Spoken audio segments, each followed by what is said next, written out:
अस्सलाम वालेकुम, क्या हाल है? सब ठीक ठाक है। इंटर्नशिप के हवाले से काफ़ी ज़्यादा स्टूडेंट्स की मेरे पास कमेंट्स आ रहे थे, व्हाट्सएप पे भी कुछ मैसेज आ रहे थे कि सर इंटर्नशिप तो हम सेलेक्ट कर लिए, अब फर्दर हमें क्या करना चाहिए। अच्छा, सबसे पहले तो आपने अपने जो सुपरवाइज़र को एक टेक्स्ट करना है, ईमेल करनी है उन्हें कि सर मैंने ये जो कंपनी है, जो भी आपकी कंपनी है, जो इंस्टीट्यूट है जहाँ से आप इंटर्नशिप आप करना चाहते हैं, वो आप पहले आपने खुद ढूंढनी होती है। ये कभी भी वर्चुअल यूनिवर्सिटी आपको रिकमेंड नहीं करता। बहुत सारे स्टूडेंट पूछते हैं कि क्या हमने खुद, जी बिल्कुल, आप लोगों ने खुद ही अपना जो भी इंस्टीट्यूट है, जो भी ऑर्गेनाइजेशन है जहाँ से इंटर्नशिप आप करना चाह रहे हैं, आपने खुद सेलेक्ट करनी होती है। कभी भी वर्चुअल यूनिवर्सिटी आपको नहीं बताता कि आपने इस कंपनी में चले जाना है, इस ऑर्गेनाइजेशन में चले जाना है, वहाँ से जाके अपनी इंटर्नशिप करनी है, ऐसा नहीं होता। आप लोगों ने खुद बात करनी है, जो भी आपके रेलिवेंट, सबसे पहले तो आपने स्टडी प्रोग्राम देख लेना है। जो भी आपका स्टडी प्रोग्राम है उसकी रेलिवेंट जो भी कंपनीज हैं, ऑर्गेनाइजेशन है, इंस्टीट्यूट है, वहाँ पे आप चले जाएं। आप वहाँ पे ये देखें कि आया कि इनके पास ये, एक सिंपल में मिसाल देता है, एक शॉप होती है कपड़े की जहाँ पे काम हो रहा है, ठीक है, या एक दुकान होती है, वहाँ पे इंटर्नशिप वैलिड नहीं होती। इसके अपोजिट हम चले जाते हैं जो डिफरेंट मॉल होते हैं, जिस तरह आप मेट्रो एक ले लें, मेट्रो कैश एंड कैरी बहुत बड़ा एक मॉल है। इसके अंदर इनका मतलब सेल्स डिपार्टमेंट है, प्रोक्योरमेंट डिपार्टमेंट है इनका, ठीक है, उसके बाद इनका प्रोडक्शन डिपार्टमेंट है, मतलब इनके काफ़ी ज़्यादा डिपार्टमेंट्स हैं जहाँ पे ये एचआर डिपार्टमेंट है, ये सारी चीज़ें कंट्रोल हो रही हैं। कोई भी ऐसी इंस्टीट्यूट है, ऑर्गेनाइजेशन है, कंपनी जिनके पास अपने इस तरह के डिपार्टमेंट्स हों, ठीक है, वहाँ पे आप अपनी वैलिड अपनी जो है इंटर्नशिप कर सकते हैं। सबसे पहले तो आपने इस तरह की कोई भी ऑर्गेनाइजेशन देखनी है, स्कूल हो, कॉलेज हो, बैंक हो, आपकी कोई भी ऑटोमोटिव इंडस्ट्री हो, कोई भी इंडस्ट्री हो, कोई भी ऑर्गेनाइजेशन हो, वो आपने सेलेक्ट कर लेनी है। फिर उसका आपने अपने जो आप LMS पे जाएंगे तो आपका सुपरवाइजर अभी तक आपको अलॉट होगा, 29 है लास्ट डेट है ऑलमोस्ट आपको रिस्पॉन्स देने की। तो आपने अपने टीचर को, सुपरवाइज़र को आपने मेल करके बताना है कि सर ये कंपनी है, कंपनी का नेम, लोकेशन जिस जगह पे है, और उसके जो ओवरऑल जितने डिपार्टमेंट्स हैं थोड़ा सा उसका ओवरव्यू बता दें कि ये कंपनी है, इसके अंदर ये डिपार्टमेंट्स हैं, ये चीज़ें सारी हैं। जब आप वो चीज़ें आपको बता देंगे तो वो एक परमिशन देते हैं कि ठीक है जी आप वहाँ पे इंटर्नशिप कर सकते हैं। इट मीन्स आपने फर्स्ट स्टेप के अंदर अपनी अप्रूवल लेनी है अपने सुपरवाइज़र से। ये आप लाजमी ले लें, क्योंकि एट द एंड जब आप इंटर्नशिप कंप्लीट कर लें तो आपका सुपरवाइजर आपसे कहे थे मैंने तो, ये तो आपकी ऑर्गेनाइजेशन वैलिड ही नहीं है, आपकी रेलिवेंट ही नहीं है। तो इसका बेहतर हाल यही होता है कि स्टार्ट करने से पहले अपने सुपरवाइजर को लूप में लें, आप उनसे एक परमिशन ले लें। तो सिंपल आप उनको एक छोटी सी ईमेल कर दें कि सर मैंने ये कंपनी सेलेक्ट की है, कंपनी का नेम ये है, कंपनी की लोकेशन ये है, और ये इसकी प्रोफाइल है, इसके अंदर ये काम हो रहा है, टोटल इतनी इतनी स्ट्रेंथ है एम्प्लॉयज़ इसके, इतने डिपार्टमेंट इसके हैं, तो मेरे रेलिवेंट डिपार्टमेंट्स ये वाले हैं, वहाँ पे जाके मैं अपनी इंटर्नशिप करना चाहता हूँ और मेरी कंपनी से बात होगी, वो विलिंग है मुझे अपनी वहाँ पे इंटर्नशिप करवाने में। तो आप सिंपल आपने ये प्रोसेस करना है। जैसे ही आपका सुपरवाइजर आपको अप्रूव कर देता है, अप्रूवल दे देता है, आपको परमिशन ग्रांट कर देता है, देन फिर आपने उस कंपनी के अंदर से जाके एक ऑफर लेटर बनवाना होता है।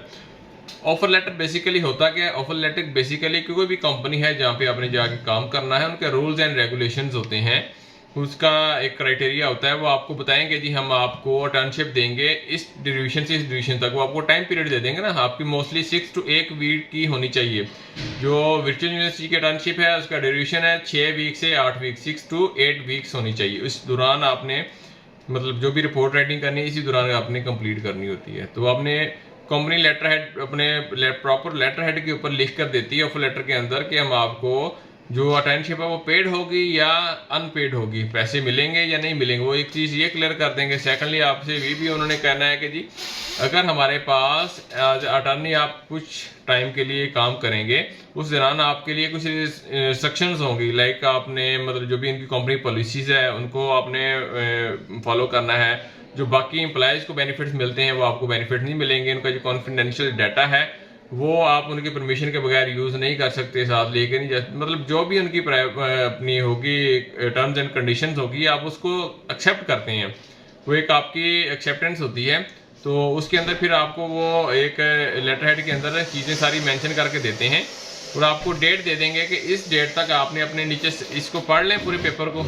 अगर आप हमारी इन टर्म्स एंड कंडीशन से एग्री करते हैं तो नीचे आप अपने सिग्नेचर करके, जो कैंडिडेट स्टूडेंट होगा वो अपने नीचे सिग्नेचर करके उनके HR डिपार्टमेंट जो भी उन्होंने मुतलका डिपार्टमेंट बताया होता है वहाँ पे आपने सबमिट करवा देना है। जब वो सबमिट करवाते हैं फिर वो अपनी स्टैम्प और सिग्नेचर लगा लेते हैं जी इसके ऊपर, इसको डॉक्यूमेंट बना के फाइल कर लेते हैं। जब वो अपने जो भी उनका कंपिटेंट अथॉरिटी होती है अपने सिग्नेचर करता है बाय नेम बाय डेजिग्नेशन, ठीक है, सिग्नेचर करके, तो आपने फिर उसकी एक स्कैन करवा लेना है, पिक्चर ले लें अच्छी, यहाँ आप इसको स्कैन करवा के अपने सुपरवाइजर को आपने वो सेंड कर देना है, और अगर LMS के ऊपर असाइनमेंट आई हुई वहाँ पे भी आपने अपलोड कर देना है। तो ये आपका फर्स्ट स्टेप था जिसके अंदर आपने ऑफर लेटर हासिल कर लिया। अच्छा, अब आ जाते हैं ये इंटर्नशिप रिपोर्ट के अंदर। इंटर्नशिप रिपोर्ट के अंदर आपकी जो रिपोर्ट राइटिंग करनी होती है वो आपने 6 वीक के अंदर, जो आपके 8 वीक है 6 वीक है, उसी के अंदर आपने इसको कंप्लीट करना होता है। ये कंप्रीहेंसिव पूरी एक रिपोर्ट होती है और आपने प्रॉपर टेक्निकल तरीके से इसको लिखना होता है। उसी वैल्यूशन होती है, इसी बेस पे आपकी जो आपकी ये इंटर्नशिप है वो आपकी एक्सेप्ट होगी या रिजेक्ट होगी। तो इस पर मेहनत आपको बहुत ज़्यादा करनी पड़ती है।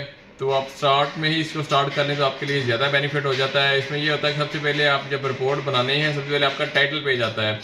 टाइटल पेज के अंदर आपकी जो भी बेसिक इन्फॉर्मेशन होती है वो सारी आ जाती है। स्टडी प्रोग्राम आपका आ गया, आप कौन सा अभी लेट्स सपोज अगर अपना BS कर रहे हैं या आपका MS जो भी प्रोग्राम है वो प्रोग्राम उसके अंदर आ जाता है, ठीक है। फिर उसके अंदर यूनिवर्सिटी का नाम, लोगो वगैरह लगा लेते हैं। उसके बाद आपका नेक्स्ट आ जाता है लेटर ऑफ अंडरटेकिंग।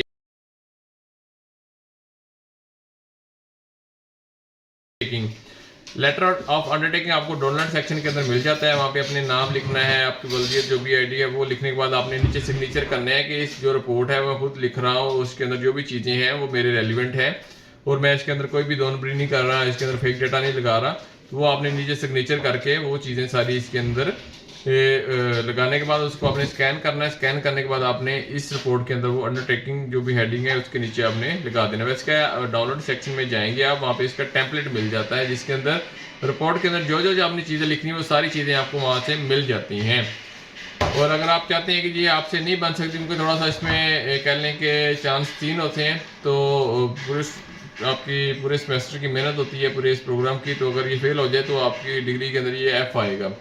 तो अगर आप चाहते हैं, मैं खुद इस पर वर्किंग करवा रहा हूँ, लास्ट 2-3 सेमेस्टर के अंदर मैंने मोस्टली जो है 50+ स्टूडेंट्स को मैंने इंटर्नशिप रिपोर्ट्स, आपके प्रोजेक्ट रिपोर्ट्स और बिजनेस प्लान बनाए और अल्हम्दुलिल्लाह तमाम स्टूडेंट्स को उसमें पास करवाया है। तो मेरी ये गारंटी होती है जितने भी स्टूडेंट मेरे पास आते हैं, पेड है और इसमें 12,000 इसके अंदर मैं ले रहा होता हूँ आपकी इंटर्नशिप रिपोर्ट के, मगर इसकी गारंटी होती है 100% पास करवाना मेरी जिम्मेदारी है। बाकी जो पेमेंट वो भी इंस्टॉलमेंट के अंदर ही हमारी होती है। तो मैं साथ अपना व्हाट्सएप नंबर भी शेयर कर सकता हूँ, जो इंटरेस्टेड है, आप वाकई चाहते हैं, वो तमाम स्टूडेंट जो मतलब बर्डन है जिनके ऊपर बाकी जॉब्स वगैरह साथ कर रहे होते हैं, तो उनके लिए मैं ये इंशाल्लाह आपको बड़े एक अच्छे तरीके से बना के दूंगा, यूनिक प्रोफेशनल तरीके से, और आपको पास करवाना इंटर्नशिप रिपोर्ट। उसके अंदर आपकी प्रेजेंटेशन स्लाइड्स आ जाती हैं। इंटर्नशिप रिपोर्ट के अंदर जो रिवीजन आ गई वो हमने करवानी होती है। आपका फिर वाइवा है, उसकी प्रॉपर प्रिपरेशन करवाते हैं, तैयारी आपकी करवाएंगे और पास करवाने तक मेरी वो गारंटी होगी। फर्दर चलते हैं, जब आपका उसके बाद आता है internship certificate. Internship certificate basically ये होता है कि जब आप जिस कंपनी से इंटर्नशिप कर रहे हैं, जब आपकी कंप्लीट हो जाती है, जिस तरह का एक्सपीरियंस लेटर मिलता है, इस तरह कंपनी आपको इंटर्नशिप सर्टिफिकेट, इसको ICC भी हम कहते हैं, वो देती है। उसके अंदर मेंशन किया जाता है कि ये जो फलां मिस्टर हैं, इन्होंने इस डेट से इस डेट तक हमारे पास इंटर्नशिप की थी। ड्यूरिंग इंटर्नशिप उन्होंने हमें बहुत अच्छा रिस्पॉन्स मिला है, कॉम्पिटेंट थे। जो भी जो फॉर्मल चीज़ें होती है उसके अंदर मेंशन कर दी जाती हैं। फर्दर फिर नीचे वो जो भी आपका हेड ऑफ डिपार्टमेंट होता है या कॉम्पिटेंट अथॉरिटी, जनरल मैनेजर या CEO होगा, जिस लेवल का बंदा होगा, वो अपने सिग्नेचर विद डेजिग्नेशन करेगा, अपना उसका नाम लिखा हुआ होगा, कंपनी की जो भी ऑफिशियल स्टैंप होती है वो स्टैंप इसके ऊपर लगी होनी चाहिए, और जो आपका लेटर हेड है ऑफिशियल लेटर हेड के ऊपर ये सारी चीज़ें होंगी। आपने इसको स्कैन करने के बाद LMS की असाइनमेंट पे भी अपलोड करना है, और उस स्कैन कॉपी को आपने एयरपोर्ट के अंदर जो आपका इंटर्नशिप सर्टिफिकेट वाला सेक्शन है वहाँ पे भी पेस्ट कर देना है, और अपने सुपरवाइजर को भी मेल कर देनी है अगर उसकी रिक्वायरमेंट है तो। फिर आते हैं दोबारा रिपोर्ट की तरफ। आपका रिपोर्ट जब आप ये हो गई, फिर नेक्स्ट हेडिंग में आ जाती है डेडिकेशन, कि आप समटाइम अपने वालिद को, वालदा को, जब किसी भी अजीज़ को अपनी जो रिपोर्ट है वो डेडिकेट करना चाहते हैं। फिर एक्नॉलेजमेंट आती है, वो जो टीम है ऑर्गेनाइजेशन की जिनके साथ आपने मिलकर काम किया होता है उसके बारे में आप क्या आपके वर्डिंग है वो आप बताना चाह सकते हैं, वो बता सकते हैं। फिर आती है एग्जेक्टिव समरी। एग्जेक्टिव समरी के अंदर ओवरव्यू आपने पूरी कंपनी का देना होता है, ठीक है। फिर आ जाएगा ओवरव्यू ऑफ द ऑर्गेनाइजेशन। फिर उसके ऑर्गेनाइजेशन का ओवरव्यू, उसके अंदर कितने डिपार्टमेंट्स हैं, कितने एम्प्लॉयज़ हैं, किस तरह वहाँ पे काम कर रहे होते हैं, क्या प्रोडक्ट्स होती हैं, वो सारी आप इस ओवरव्यू के अंदर चीज़ें मेंशन कर देते हैं। फिर उसके बाद आता है ऑर्गेनाइजेशन स्ट्रक्चर। हर ऑर्गेनाइजेशन का एक स्ट्रक्चर होता है, ठीक है। हॉरिजॉन्टली होता है, वर्टिकली होता है, टॉप टू बॉटम हो सकता है, बॉटम टू टॉप हो सकता है। जो भी है वहाँ पे ऑर्गेनाइजेशन के अंदर स्ट्रक्चर चल रहा है, आपने वो वहाँ पे अपनी वर्डिंग के अंदर मेंशन कर देना है, बता देना है, क्योंकि आपने वहाँ पे टाइम स्पेंड किया होता है, इतना आइडिया आपको हो जाता है। फिर आ जाता है अटर्नशिप एक्टिविटी प्लान कि आपने जिस डिपार्टमेंट के अंदर जो ट्रेनिंग की होगी एज अ अटर्नी, वो एक्टिविटी प्लान आपने मुकम्मल लिखना है कि जिस स्टार्ट के अंदर आप इस डिपार्टमेंट के अंदर गए, कितने वीक वहाँ पे काम किया, क्या क्या टास्क लिए, ये सबसे इंपॉर्टेंट चीज़ें होती हैं। तो जिस जगह आप ये अटर्नशिप कर रहे हैं आप वो साथ साथ एक डायरी के अंदर चीज़ें मेंशन करते रहा करें कि मैंने क्या सीखा है डेली वो डेली जाके अपनी रिपोर्ट के अंदर वो चीज़ें ऐड करते हैं, तो आपको एंड टाइम पे ये मसला नहीं होगा। और कम से कम 5000 वर्ड की आपकी अटर्नशिप रिपोर्ट होती है, तो इसे डिटेल में लिखना पड़ता है हर चीज़, और टेक्निकल राइटिंग लिखनी पड़ती है, ग्रामेटिकली आपने देखना होता है, इसके अंदर सेंटेंस को देखना होता है, ये सारी गलतियाँ फिर आपको बाद में करेक्शन करवाते हैं। तो इसलिए आपको चाहिए कि साथ साथ चीज़ें करते जाएंगे तो आपके लिए आसानी हो जाएगी। ठीक है, उसके बाद आता है ट्रेनिंग प्रोग्राम। फिर एक्टिविटी प्लान जब बना लेते, प्लान के अंदर जस्ट हम जिस तरह के बनाते हैं ना, इस डेट के अंदर इस वीक के अंदर हमने ये ट्रेनिंग की, इस वीक ये प्लान में आ जाएगा। फिर आपने उसको ब्रीफ करना है, ट्रेनिंग प्रोग्राम, पूरा ट्रेनिंग प्रोग्राम आपने वो ब्रीफ करना है, विद हेडिंग कर लिया, जो भी जिस तरह भी आपने आपको इजी लगता है, पूरी डिटेल आपने बतानी है कि जी इस वीक के अंदर आपने ये इस डिपार्टमेंट के अंदर एज अटर्नी ये चीज़ सीखी है, लर्न की है, वो सारी चीज़ें आपने वहाँ पे मेंशन कर देनी है। अच्छा, यहाँ पे जो सप्लाई चेन के स्टूडेंट है, जब वो डाउनलोड सेक्शन के अंदर टेम्पलेट डाउनलोड करेंगे वहाँ पे थोड़ा सा डिफरेंट होगा, और दूसरा वहाँ पे एक एचआर के जो एडमिनिस्ट्रेशन के स्टूडेंट्स हैं उनके लिए डिफरेंट होगा। तो वो अपने हिसाब से जो भी आपका टेम्पलेट है उसके अकॉर्डिंग आप उसके अंदर चीज़ें मेंशन। अब मैं सप्लाई चेन के हवाले से अभी फिलहाल बता रहा हूँ। सप्लाई चेन के अंदर फिर ये होता है कि उसके बाद नेक्स्ट आपका आ जाता है जी analysis of production operation function of the, फिर उसके अंदर जो भी कंपनी के आपके ऑपरेशन फंक्शन होते हैं, प्रोडक्शन डिपार्टमेंट्स है, प्रोडक्शन प्रोसेस फैसिलिटी लेआउट होता है, उसको आपने एक्सप्लेन करना है, किस तरह चीज़ें मैनेज की जाती हैं, प्रॉपर प्रोडक्शन किस तरह होती हैं। फिर मैनेजमेंट ऑफ क्वालिटी, क्योंकि क्वालिटी डिपार्टमेंट एक बहुत ऐसा डिपार्टमेंट होता है जो चीज़ों को सस्टेन कर रहा होता है, जो इसको कंट्रोल कर रहा होता है। ठीक है, फिर मास्टर प्रोडक्शन शेड्यूलिंग, क्योंकि हर कंपनी के पास एक मास्टर प्रोडक्शन शेड्यूलिंग होती है जिसके अंदर हर चीज़ को प्रॉपरली मैनेज किया जाता है।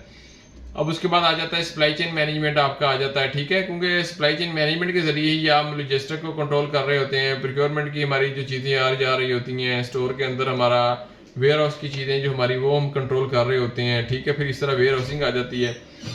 फिर उसके बाद आता है क्रिटिकल एनालिसिस। क्रिटिकल एनालिसिस के अंदर आपने कंपनी की जो अच्छी चीज़ें हैं, बुरी चीज़ें, वो सारी अपने वर्डिंग में बताना है कि हर कंपनी के अंदर कुछ अच्छी चीज़ होती है, कुछ बुरी चीज़ होती है, कुछ आप उसको रिकमेंड करते हैं, कुछ आपने देखा ये नहीं होना चाहिए, इसको इम्प्रूवमेंट होनी चाहिए। जो आप अपनी व्यूज़ के अंदर देखते हैं चीज़ों को, फिर आपने रिकमेंडेशन क्रिटिकल एनालिसिस करना है, किस चीज़ को क्रिटिसाइड करना होता है, इसमें वो आपका एनालिसिस होता है, टेक्निकली एनालिसिस आपने वहाँ पे करना होता है। फिर आपकी कंक्लूजन आ जाती है कि ठीक है जी, मैंने अब पूरी जो भी आपकी रिपोर्ट है उसको आपने एक छोटे से पैराग्राफ के अंदर वो चीज़ें सारी मेंशन कर देनी है, उसकी प्रेसी टाइप आपने बना लेनी है। फिर रिकमेंडेशन होती है, फिर आप उस कंपनी के बारे में रिकमेंडेशन देंगे कि जी आप के अंदर मैंने कंपनी के अंदर ये देखी है, मुझे ये चीज़ें बहुत अच्छी लगी हैं, मगर इन चीज़ों कुछ ऐसी भी चीज़ें हैं जो नहीं होनी चाहिए या इसके अंदर इम्प्रूवमेंट होनी चाहिए, उसके ऊपर आप रिकमेंडेशन बनाते हैं। जो आप रिकमेंडेशन बनाएंगे वो रिकमेंडेशन आप इसके अंदर मेंशन कर देंगे, पॉइंट्स के अंदर लिख सकते हैं। ठीक है, जो इसके अगेंस्ट में दूसरी साइड पे चलता हूँ, जो इसको हम कह सकते हैं जी जो एचआर के स्टूडेंट्स हैं उनका थोड़ा सा वहाँ पे चेंजिंग आती है। उसके अंदर आपका जो SWOT analysis SWOT SWOT analysis आ जाता है। फिर वो उसके अंदर एनालिसिस के अंदर ये चीज़ें मेंशन करते हैं जी हमने स्ट्रेंथ होती है, वीकनेस होती है, थ्रेट्स होती हैं, वो चीज़ें सारी उसके अंदर उन्होंने शॉर्ट एनालिसिस के अंदर चीज़ें मेंशन करनी होती हैं।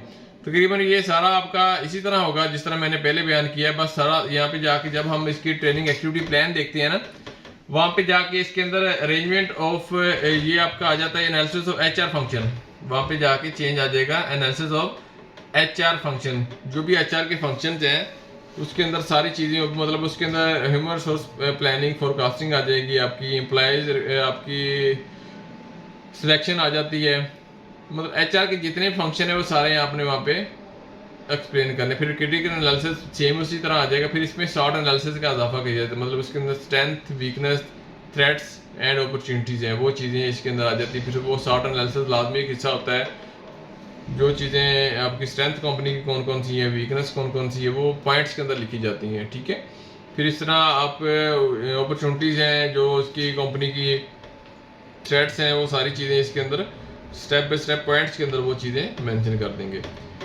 तो उसके बाद फिर आप नेक्स्ट जब आपकी रिपोर्ट देते हैं, सबमिट करवाते हैं रिपोर्ट, फिर सम टाइम तो आप कहते हैं कि इसके अंदर इंप्रूवमेंट आती है, बहुत रेयर केस है कि एक्सेप्ट हो जाए। मोस्टली आपका जो सुपरवाइजर है उसमें से कुछ ना कुछ फॉल्ट या गलती निकाल देता है, आपको बता देता है, हाईलाइट कर देता है कि इन चीज़ों को आपने इम्प्रूव कर लेना है। ठीक है, तो रिव्यू कर लें, इम्प्रूव कर लें, दोबारा सबमिट करवाएं। सम टाइम तो हो जाता है एक्सेप्ट, सम टाइम फिर भी रिव्यू निकल आती है। 3 चांस और तीसरे चांस के बाद मोस्टली आपको पास कर दिया जाता है अगर आपने अच्छी लिखी हुई है। ठीक है, और मैं आपको गारंटी देता हूँ हमारे पास जितनी भी रिपोर्ट्स आती है मोस्टली फर्स्ट अटैम्प्ट में क्लियर हो जाती है, जो नहीं भी हो तो वो सेकंड में लाजमी क्लियर करवा देते हैं। गारंटी होती है, स्टूडेंट को पास करवाते हैं, जितनी भी रिपोर्ट्स बना के देते हैं वो ऑथेंटिक होती हैं सारी, उस पर मतलब प्रॉपर कह लें कि प्रोफेशनल काम किया हुआ होता है। तो जितने स्टूडेंट बनवाते हैं वो ये होगा कि आप जब रिपोर्ट पढ़ेंगे तो आपको इसी तरह फील होगा कि मैंने वहाँ पे खुद काम किया, मतलब हमारी टीम प्रॉपर आपके साथ कम्युनिकेट करती है, आपको हर चीज़ समझा देती है, बता देती है। तो इसलिए फिर वो जब वाइवा देता है स्टूडेंट तो इसके लिए आसानी हो जाती है। तो आप कॉन्टैक्ट कर सकते हैं, अगर पेड आप असाइनमेंट बनवा अपनी ये रिपोर्ट बनाना चाहते हैं, इंटर्नशिप रिपोर्ट, तो आप कॉन्टैक्ट कर सकते हैं। नीचे मैंने नंबर भी आपको शो हो रहा होगा। अब फर्दर नेक्स्ट जब आपकी प्रेजेंटेशन स्लाइड बन जाती है, प्रेजेंटेशन स्लाइड बनाने के बाद आपने नेक्स्ट इसी को सबमिट करवाना, तो इसकी वैल्यूएशन होती है। इसमें से अगर कोई पास हो जाए तो उसमें ये होता है कि फिर आपको वाइवा की डेट मिलती है। सम टाइम आपका फाइनल एग्जाम से पहले भी वाइवा हो सकता है और उसके बाद भी वाइवा हो सकता है। तो जो भी वो डेट देती हैं उस डेट के दौरान आपका लाइव वाइवा होता है, मतलब वीडियो कॉल पे आपसे वाइवा लिया जाता है। वो जूम पे भी ले सकते हैं, स्काई पे भी ले सकते हैं। प्रॉपर इनकी एक पैनल बैठा 2 से 3 वहाँ पे बंदे बैठे हैं। ये तकरीबन 3 से 5 मिनट का वाइवा होता है, ज़्यादा लंबा वाइवा नहीं होता। तो वाइवा की प्रिपरेशन भी हम करवाते हैं। अगर आप सिर्फ वाइवा की प्रिपरेशन करना चाहते हैं तो भी कॉन्टैक्ट कर सकते हैं। अगर आप रिपोर्ट हमसे बनाएंगे तो हम आपकी वाइवा की गारंटी है कि 100% हम आपको प्रॉपर प्रिपेयर करते हैं। और हम आपसे एक डमी वाइवा भी लेते हैं, जिस तरह वीडियो आपसे वाइवा लेती है इसी तरह का हम वाइवा हम आपसे लेते हैं। हमारा कोई भी एक टीम मेंबर जो है वो आपको वीडियो कॉल करता है, फिर आपसे क्वेश्चनिंग की जाती है। वो क्वेश्चनिंग जो स्टूडेंट के साथ ऑलरेडी हो चुकी होती है वो फिर आप उनके आंसर देते हैं। ये होता है कि हमारे पास जिस तरह भी आपसे हम बात कर रहा हूँ, आप जब आपका वाइवा होगा आप वाइवा के क्वेश्चन हमसे शेयर करेंगे, इस तरह प्रीवियस स्टूडेंट भी हमसे क्वेश्चन शेयर करते हैं। वो रिकॉर्ड में हमारी चीज़ें होती हैं, फिर वो हम आपसे रिपीट करते हैं। इसमें यह होता है कि आप कॉन्फिडेंट हो जाते हैं, वाइवा के लिए आप तैयार हो जाते। जब आपका वाइवा होता है एक्चुअल वीडियो के अंदर तो आप कॉन्फिडेंट होते हैं और आराम से अपना डिग्री वो क्लियर कर लेते हैं, पास आप हो जाते हैं। उम्मीद करता हूँ जी आपको काफ़ी हेल्पफुल होगी इस वीडियो के अंदर से। अगर फिर भी कोई चीज़ आपकी कन्फ्यूज कर रही है तो आप मुझे कॉन्टेक्ट कर सकते हैं। इंशाल्लाह जो स्टूडेंट जिन्होंने प्रोजेक्ट रखा हुआ है तो मैं 1-2 दिन में उसके प्रोजेक्ट के ऊपर भी एक वीडियो कॉम्प्रिहेंसिव सी बना दूंगा और इसी तरह एक बिजनेस प्लान के ऊपर भी कंप्लीट वीडियो बना दूंगा। तो इंशाल्लाह मिलते हैं नेक्स्ट वीडियो में। अस्सलाम वालेकुम, जज़ाकल्लाह खैर।